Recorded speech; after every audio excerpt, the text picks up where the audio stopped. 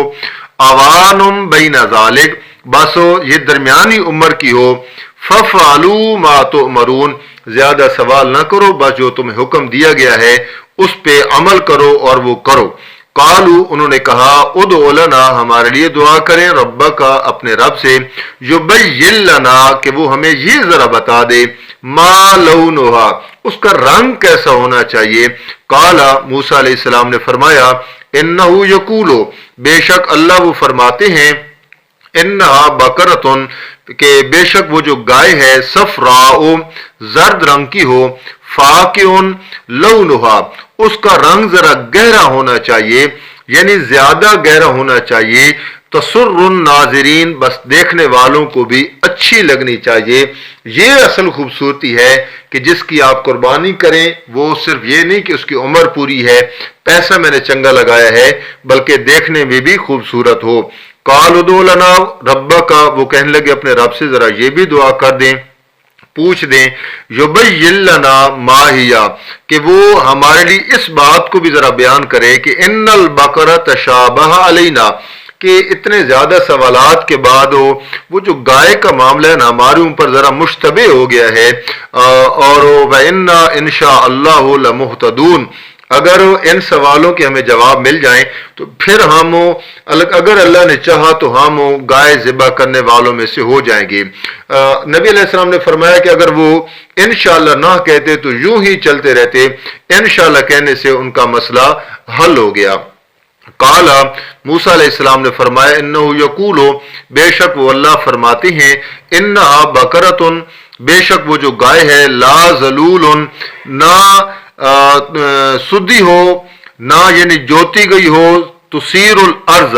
نہ وہ زمین پر پانی پلانے کے لیے، کھیتی پہ ہل چلانے کے لیے، ولا تسقل حرسا، اور نہ پانی پلانے کے لیے اور نہ کھیتی میں ہل چلانے کے لیے وہ جوتی گئی ہو، بلکہ مسلمتن، بے عیب ہونی چاہیے، لا شیۃ فیہا،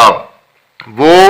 اس کے اندر کسی قسم کا دوسرا رنگ نہیں ہونا چاہیے، کوئی داغ دھبا نہیں ہونا چاہیے۔ قالو، وہ کہنے لگے الآن جئت بالحق، اب آیا ہے تو حق بات پہ، ٹھیک بات پہ، فذبحوہا، پس انہوں نے ذبح کیا اس کو، وما کادوا یفعلون، اور وہ لگتے نہیں تھے کہ وہ کر دیں گے، آخر کار انہیں یہ جو گائے ہے یہ ذبح کرنی پڑ گئی، اس وجہ سے کیونکہ انہوں نے انشاءاللہ کا لفظ بول دیا۔ آپ نے سماعت کی ہے کہ لا ذلول، وہ جو ہے نا محنت کرنے والی زیادہ نہ ہو، یعنی اس پر زیادہ کام کاج اس سے نہ لیا گیا ہو، اور کام کاج سے کیا مراد ہے، یعنی تثیر الارض ولا تسقل حرسا، زمین پر جو لوگ جس طریقے سے ہل چلانے والے اس سے ہل وغیرہ لینے کا کام کر دیتے ہیں، اور پانی پلانے والے کنویں پہ اس کو باندھ دیتے ہیں، یہ نہ ہو، بلکہ لا ذلول، وہ زیادہ محنت کرنے والی نہ ہو، بس یعنی کہ گھریلو گائے اچھی خاصی ہو، پلی ہوئی ہو، اور اس سے زیادہ کام نہ لیا گیا ہو، یعنی کام کروا کروا کے بالکل جناب اس کا بیڑا غرق ہو گیا ہو، اور اب اس کو ذبح کر دیا جائے، جس طرح ہمارا طریقہ ہے کہ چلو اس کی قربانی کر لیں گے، اب یہ کسی کام کی نہیں ہے، یوں نہ ہو۔ بہرحال جو آیات کے متعلق تھا وہ آپ کے گوش گزار کر دیا، اللہ عمل کی توفیق عطا فرمائے، وما علینا الا البلاغ۔